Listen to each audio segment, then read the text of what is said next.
myself, I'm a man of wealth and taste.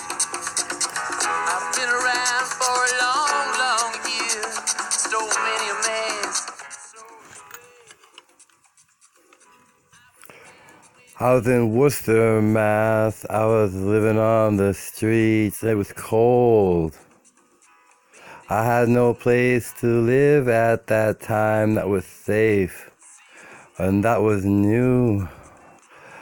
I had an old spot up in a Victorian house in the roof, that's true.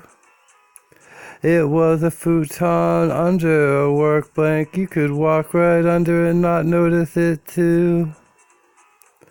Well, I was on the streets, like I said, an economic refugee, barely even a citizen, I'd say. And I went to a place that had a job for listing, and I went in to say. But then I realized I wouldn't get employed. I was wasting my time, you know. As an economic refugee, I was all dirty and I smelled like marijuana smoke. So I went into the elevator and I picked the emptiest floor. It was the fifth, and I had one of those, so I figured, why not, I'll go there. I got up on the fifth, and I walked outside, and it was a beautiful white room. The size of a mansion, I tell you, and I ain't lying to you. And the first thing I did is went straight for the fire escape.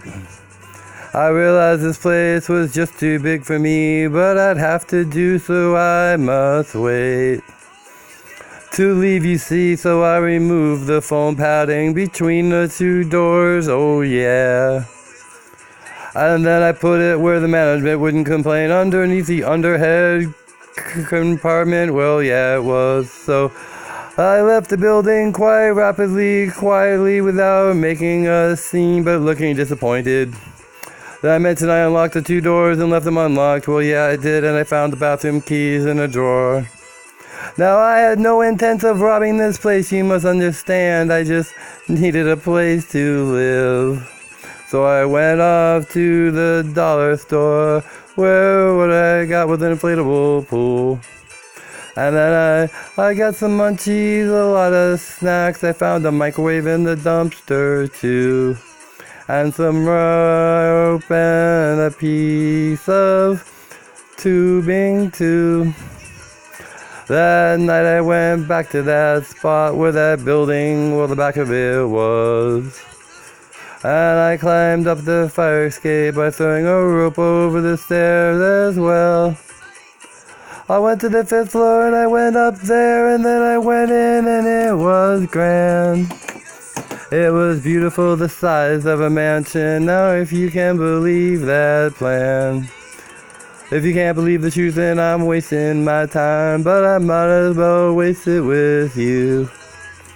I picked the center office carefully, you see, that had a Bellevue room for me. It had an open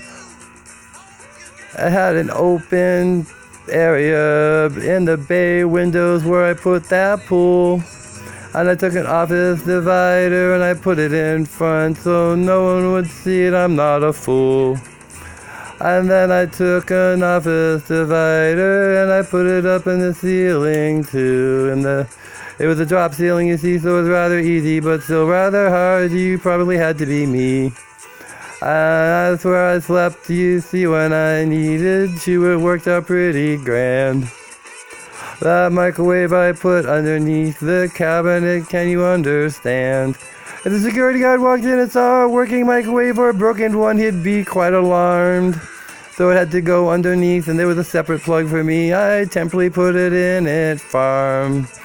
Now walk around, I took a White Castle made of porcelain and trimmed with green bushes and all kinds of stone. It was beautiful, there's no doubting it's him.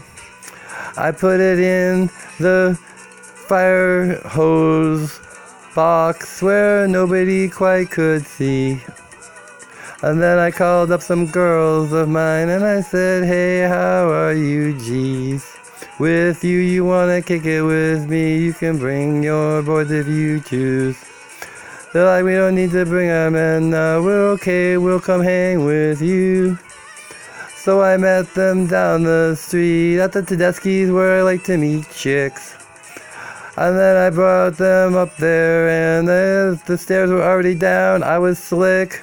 I go, oh, this is a temporary thing I'm doing here. And I had a security t-shirt on. And I walked them right up inside that hubble and I kicked back and stripped into my shorts. I had a bathing suit on, but I was very casual about it and they had a bong. I sat in my hot tub and they fed me bong hits all day long. That is heaven for me, you see, and some have a different plan. I can live off the lamb, you see, I can live off the living lamb.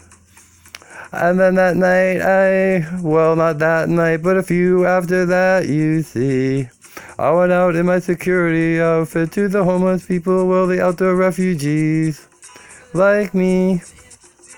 And I went up to them, and matter of fact, they didn't notice who I was. It was pretty silly, cause I was out there too, but what the heck, I was having fun. So I was like, hey you guys and chicks and ladies, sir, I don't mean no offense at all. I'm a deadhead who's actually got a job working at that place up there. One of those buildings, and some of you, not any of you specifically, I really don't care. My job's kind of relying on it, so in some ways, this kind of gotta be fair. I'd like it if you guys could walk inside of their building with me and put your names. They don't have to be your names, just write something down and I'll get you high. And give you each $1 if you just go in and write your names. Police won't be called, and no way you will be notified, I promise that. It'll just be me to gain. And you all get $1, and you all get really good high. I got very good marijuana. Come with me and we'll come this far. So they all went with me, and we all went inside. And we all smoked marijuana, and we all got really high. And then they all filled their names out, and I started hanging out. They're like, should we go?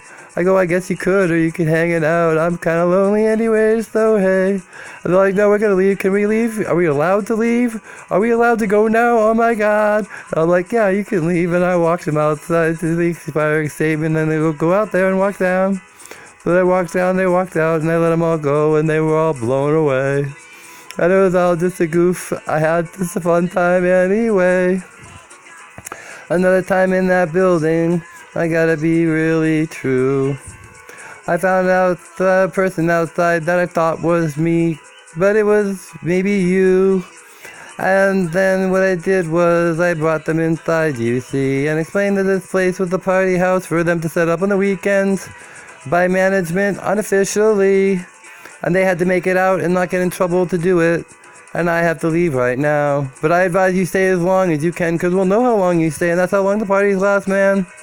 So then I cruised, and that was it. And so that's how it goes on from there. But that's my story. So have a great time, man.